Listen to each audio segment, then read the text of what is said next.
माँ की अज़मत, माँ की इज़्ज़त किया करें। माँ का रुतबा बड़ा बुलंद होता है, बाप का रुतबा बड़ा बुलंद होता है। माँ बाप अगर राज़ी हैं तो अल्लाह भी राज़ी है। माँ बाप की रज़ा में ही अल्लाह की रज़ा है। अगर आप नफल नमाज पढ़ते हो और माँ बाप में से कोई भी आपको बुलाए तो आप उसकी बात का जवाब दें, लब्बैक कहते हुए उनके सामने हाजिर हों। एक आबिद शख्स था, इबादत गुजार था, रातों दिन अल्लाह ताला की इबादत करता रहता था। एक दिन उनकी माँ उनसे मिलने के लिए आई। ये शख्स नफल नमाज पढ़ रहा था। उनकी माँ ने आवाज़ दी, बेटा मैं आई हूँ, मैं तुझसे मिलना चाहती हूँ, मैं तुझसे मुलाकात करना चाहती हूँ, बेटा मुझसे मिल ले आके, मुझसे दो बातें कर ले आके। लेकिन ये नफल नमाज पढ़ रहा था। इसने सोचा, या अल्लाह मैं नमाज पढ़ रहा हूँ, नमाज तोड़ूँ या माँ से मुलाकात के लिए जाऊँ। या अल्लाह इधर माँ बैठी हुई है, माँ मुझसे मुलाकात करने के लिए आई है और मैं तेरी इबादत कर रहा हूँ, नफल नमाज पढ़ रहा हूँ, या अल्लाह मैं क्या करूँ। तो इसने नमाज को तरजीह दी और माँ से बात नहीं की, माँ के पास नहीं गया। माँ वापस लौट गई। दूसरे दिन फिर माँ आई। माँ ने फिर अपने बेटे को आवाज़ दी, बेटा मैं तुझसे मिलने के लिए आई हूँ, मैं तुझसे मुलाकात करने के लिए आई हूँ, बेटा दो तीन बातें मुझसे कर ले, बेटा मेरे पास बैठ जा, मुझे सुकून हासिल हो जाएगा। ये फिर नफल नमाज पढ़ रहा था। फ़ौरन इसने अल्लाह की बारगाह में अरीज़ा पेश किया, या अल्लाह मैं नमाज तोड़ूँ तो माँ के पास जाऊँ। इसने नमाज नहीं तोड़ी। फिर इसने नमाज को तरजीह दी, नफल नमाज को तरजीह दी और माँ से मुलाकात नहीं की। माँ का दिल टूट गया। माँ मायूस होकर फिर घर वापस चली गई और माँ ने इसके लिए बद्दुआ कर दी, या अल्लाह ये मुझसे मुलाकात करने के लिए नहीं आया, ऐ मेरे परवरदिगार इसको तू जलील और रुस्वा कर, और जब तक इसको मौत ना देना, जब तक ये जलील और रुस्वा ना हो जाए। वो आबिद शख्स, वो इबादत गुजार शख्स, हर वक्त अल्लाह की इबादत करने वाला, माँ से सिर्फ मुलाकात नहीं की, इस वजह से माँ ने बद्दुआ दी। तो देखो क्या होता है।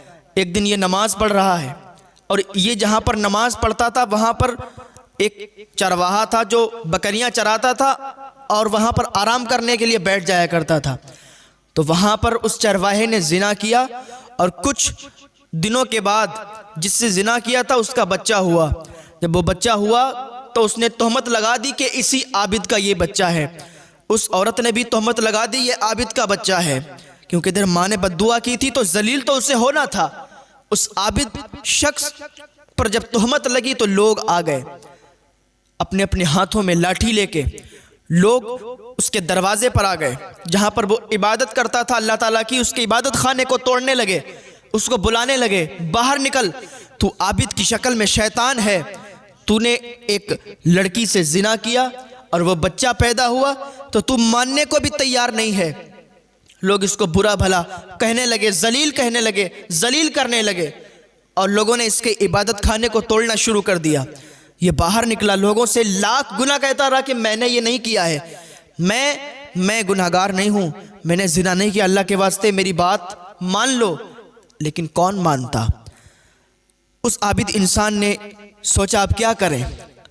अल्लाह की बारगाह में फरियाद की, अल्लाह अब मैं क्या करूं कि लोग इनको मालूम चले कि मैं गुनाहगार नहीं हूं।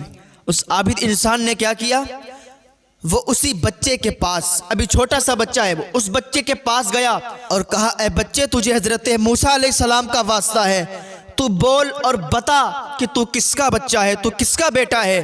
वो छोटा सा बच्चा बोलता है कि मैं फुला शख्स का बेटा हूं, मेरा फुला बाप है।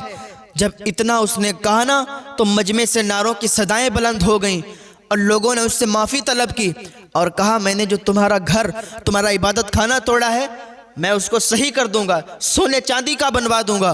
उस आबिद ने कहा, तुम सोने चांदी का मत बनवाओ, जैसा मेरा इबादत खाना बना था तुम वैसा ही बना दो, क्योंकि उसे मालूम था कि माँ ने बद्दुआ दी है, माँ की बद्दुआ की वजह से मैं यहाँ जलील हुआ हूँ। तो माँ की बद्दुआ कभी मत लेना मेरे भाइयों, माँ से दुआएं ही लेना, बाप से दुआएं ही लेना। माँ बाप के कदमों के नीचे जन्नत है, माँ के कदमों के नीचे जन्नत है, तो बाप जन्नत का दरवाज़ा है।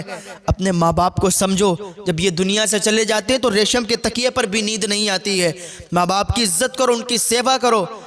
इंसान क्या सोचता है जब वो बूढ़ा हो जाता है, माँ बाप जब बूढ़े हो जाते हैं, उनकी तमन्ना होती है कि मेरा बच्चा हमारा सहारा बनेगा, हमारे बच्चे, हमारी औलाद हमारा सहारा बनेंगे। वो बचपन में अपने दांतों से चबा चबा कर रोटियां खिलाता है, बचपन में उंगली पकड़ के अपने बच्चे को चलना सिखाता है। माँ ऐसी होती है कि बच्चे को गीले से निकाल के सूखे में लिटाती है और खुद गीले में सो जाती है।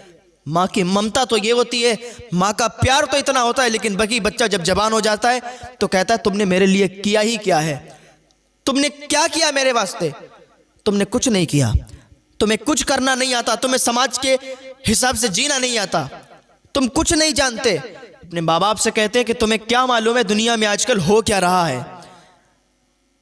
वो माँ बाप जिन्होंने सख्त मेहनतों के बाद अपने बच्चों का पेट पाला है, अपने बच्चों के पेट भरे गए, अपनी फैमिली को अच्छा खाना दिया, अच्छा कपड़ा दिया, अच्छा पहनने को दिया, लेकिन वही बच्चे माँ बाप की गुस्ताख बनते हैं ना, तो माँ बाप के दिल टूट जाते हैं, माँ बाप के दिल टूट जाते हैं। और जब बच्चे अपने माँ बाप को बुरा भला कहते हैं ना, उन्हीं माँ बाप के फिर मुंह से बद्दुआएं निकलती हैं, वो बद्दुआएं फौरन कबूल हो जाती हैं। हुजूर अकरम सल्लल्लाहु ताला अलैहि वसल्लम फरमाते हैं सिर्फ 3 लोगों की दुआएं बहुत जल्दी कबूल हो जाती हैं। नंबर 1 मुसाफिर की दुआ, नंबर 2 माँ बाप की दुआ, और नंबर 3 मजलूम की दुआ। अल्लाह रब्बुल इज़्ज़त की बारगाह में दुआ है, अल्लाह हमें नेक अमल करने की तौफीक अता फरमाए, माँ बाप की खिदमत करने की तौफीक अता फरमाए।